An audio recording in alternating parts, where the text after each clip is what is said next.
నమస్కారం అండి. ఆహ్, ఆహ్, ఎక్కడ స్టార్ట్ చేయాలో అర్థం కావట్లేదు. సో, 35 లాంటి సక్సెస్ వచ్చిన తర్వాత అదే టైంలో ఈ ప్రాజెక్ట్ చేస్తున్నప్పుడు చాలా భయమేసింది.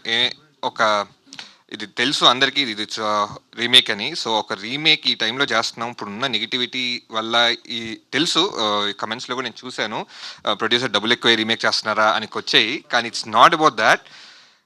ఒక బాధ్యతగా ఎట్లా even though we are making it remake even though that film is there in తెలుగులో ఉన్నా కూడా దీన్ని ఒక ఛాలెంజ్గా తీసుకొని ఎలా చేస్తే జనాలకి మళ్ళీ రీవాచ్ చేసినా కొత్తగా కనిపిస్తుంది. సో దానికోసం వి సజీవ్ అందరం we all sat together.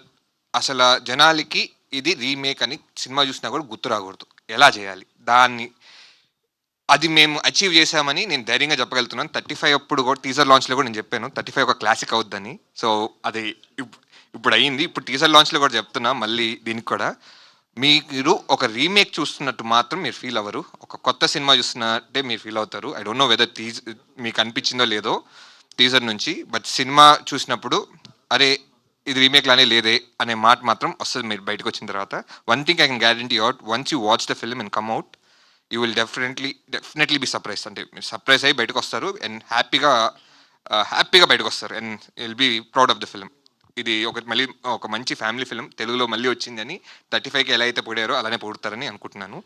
And మన సజీవ్ అన్నట్టు అన్ని థ్యాంక్ యూస్ అని చెప్పేశాడు కాబట్టి I don't want take much time. So just move on. Thank you so much.